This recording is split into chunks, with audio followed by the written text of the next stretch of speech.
তোর বাপরে যা জিজ্ঞাসা কর তোর বাপ কেমন আছে, তারপরে বুইরা কেমন আছে ওটা নিয়ে খবর নিস। তোর বাপ তোর মার কাছে আছে কিনা আগে ওটা খবর নেয়, তারপরে বুইরা কেমন আছে, দাদা কেমন আছে, নানা কেমন আছে, একটু ঘটনা করি ফাজিল কোথাকার। তোর বাপ কই খবর নেই, আমার বাপ তো কবরে। তোর বাপ তোর মার কাছে আছে না, তোর খালার সাথে না, তোর নানির সাথে ভেঙে গেছে, আগে সেই খবর নেই, তারপরে আমার বাপের খবর নিস। স্টুপিড কোথাকার। তাসফিয়া জাহান লিখেছে, আপু আমার তো দাদাকে অনেক ভালো লাগে। আচ্ছা, আবার তোমার জুতার বাড়ি থেকে মন চাই? হ্যাঁ ফকিন্নি বেটি। আর কতগুলা নির্লজ্জ বেহায়া মহিলা আছে, আমি এগুলোর মানে কোনো কাহিনী আসলে বুঝি না। আমি বুঝি না এরা আমার জামাইয়ের সাথে দেখা হইলে আপনারা মোবাইল নাম্বার কেন চান, মানে এটা কোন ধরনের সিস্টেম আমি বুঝি না।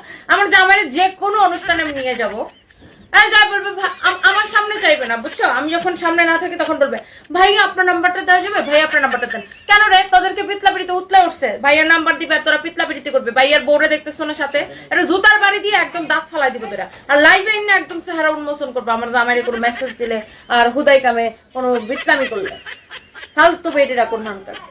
মানুষের শান্তিতে থাকতে থাকতে শান্তি লাগে না। ছবি তুলো, এরকম করো, ডলাডলি করো, সব পর্যন্ত ঠিক আছে, তারপরে আবার বলবে ভাইয়া মোবাইল নাম্বারটা দেন। কেন, ভাইয়ার সাথে ছাইয়া ছাইয়া করতে মন চায়? আগে ভাইয়ার বউকে ফেস করো, পারে ভাইয়ার সাথে ছায়া ছায়া করো। ফালতু মনে মানে নির্লজ্জ বেহায়া হলে, মানে নির্লজ্জ না হলে কেউ কি আরেকজনের হাজবেন্ডের নাম্বার চায়? ভাইয়া কি এই ইন্ডাস্ট্রিতে কাজ করে নাকি ভাইয়া পাবলিক ফিগার? এটা আমার প্ল্যাটফর্ম, আমি এখানকার, আমাকে সবাই চিনে। আপনার কোনো দরকার থাকলে আমার কাছে দরকার থাকবে। আমার জামাই নাম্বার কোন বেহায়াগিরি করতে আপনি আমার জামাই নাম্বার চান?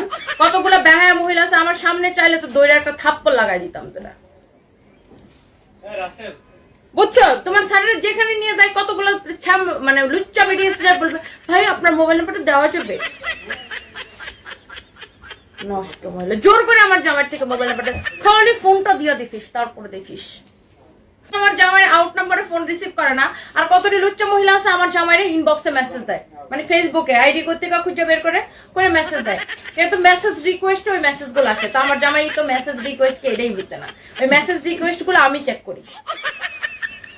মানে কি বেহায়া চিন্তা করেন। আমরা কি কোনোদিন জীবনে কারো জামাই এরকম আচ্ছা ভাইয়া আপনার নাম্বারটা দেন? লুচ্চা বেটিরা কোন নাম্বার। মানুষের শান্তি দেখলে ভাল লাগে না। হ্যাঁ, আমি বহুবার আগেও লাইভের মধ্যে মানা করছি যে আপনারা আমার জামাইকে পাইলে নাম্বার চান কেন? ছবি তুলেন, ডলাডলি করেন, সব ঠিক আছে, নাম্বার চান কেন? এটা কোন ধরনের ছ্যাবলামি? এটা তো প্যাস গ্যাস বুঝে না বেটিদের খালি একটা নাটাঙ্কি পানার করার জন্য নাম্বার চাই, মানে নাম্বার দিলে তোমার বিয়ে করে পালাইবো। হ্যাঁ, চিন্তা করেন। মানে এইগুলোর বেহায়া পানা ছাড়া আমি আর কিচ্ছু বলবো না। আবার কোন মহিলা নাকি আমার নামেরা বলে কাটুনি আপু আপনার ছেড়ে দিলে আমি আছি। ইয়ার বউ যে পরিমাণ ভাইরাল, ভাইয়ারে ডিস্টার্ব করলে একদম ধুই রাফা চেহারাটা ইন্না লাইভে ইন্না তোমার একদম চুত্রা পাতার ডলানি দিয়ে দিল শয়তান। আবার কিছু মহিলা আছে আচ্ছা আয়শা মনে করেন একদম গায়ের উপর এরকম করে লেটাই লেটাই যায় ছবি তুলে। আচ্ছা তুল, কোনো অসুবিধা নেই, লেটাই লেটাই ছবি তুল, সবই ঠিক আছে। কি আছে মানে সবই ঠিক আছে, মোবাইল নাম্বার চাওয়ার কি আছে? আমি তো এটা বুঝাবই না। আবার আমার জামাই বলে যে না আমি তো কাউকে মোবাইল নাম্বার দিই না, আমার মোবাইল নাম্বার শেয়ার করা না। না ভাইয়া প্লিজ দেন না মোবাইল নাম্বারটা, স্যাবলি করে স্যাবলিরা। আমি আসলে তখন আসলে মানুষ চোখ লজ্জায় সামনাসামনি অনেক কিছু বলে না। আমার সামনে অনেকে বেশ কয়েকবার নাম্বার চাইছিল আগে, বাট চোখ লজ্জায় আমরা সামনাসামনি কিছু বলি না। বাট আমি লাইভের মধ্যে পড়াই সেটি দিয়ে ধরে বেহায়া মহিলাদের। কতটি মহিলা বেরিয়েছে অন্য মাইয়াদের সুখ দেখতেই পারে না। মানে যদি দেখে আচ্ছা অন্য একটা মেয়ে ভালো আছে আস্তে ওর সংসারে, ওই জামাইটাই আমার চাই, ওই বেটির জামাইটাই আমার চাই। আচ্ছা এই জামাইটা যেহেতু ওরে সুখ দিছে তার মানে আমারে সুখ দিবে, আমার এই জামাইটাই চাই। কতটি মহিলা আছে এরকম, এদের অন্যের জামাইকেই চাই, এরা খুঁজা ভালো বেটা খুঁজা বাইর করবে না। মানে কিছু ছ্যাবলা বেটি আছে বুঝছেন, এটির কথা বললাম আর কি। এই কথাগুলো একদম সত্যি। কিছু লুচ্চা মহিলা আছে নিজের জামাই রেখে অন্য জামাই নিয়ে টানাটানি করে, জাকিয়ে সুলতানা একদম, আর এদের কোনো লজ্জাও করে না। ওদের থিওরিটা হয়েছে আচ্ছা ভাইয়া তো ভালো মানুষ, ও মাই গড ভাইয়া তনি আপুকে ভালো রাখছে, ইস এই জামাইটা যদি আমার হইতো, ইস এই লোকটা তনি আপুকে কেন ছাড়ে না, আমার আসলে এরকম একটা জামাই দেখান। আচ্ছা এই মহিলা নিশ্চয়ই জামাইয়ের টাকা নিয়ে 9টা শোরুমের মালিক হয়েছে, নিশ্চয়ই এই লোককে বিয়ে করলে আমিও 9টা না আমি 18টা শোরুমের মালিক হইতে পারবো।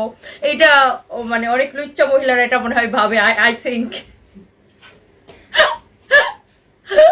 এই জন্য বলে ভাইয়া নাম্বারটা দেওয়া যাবে, নাম্বারটা নিয়ে খালি ফোনটা দিয়ে দেখিস। টাকা লোভে বিয়ে করছে আব্দুল জান্নাত, তোর বাপরে বিয়ে করতাম না, কারণ তুই যে ছোট লোক তোর বাপ আরো ছোট লোক হবে।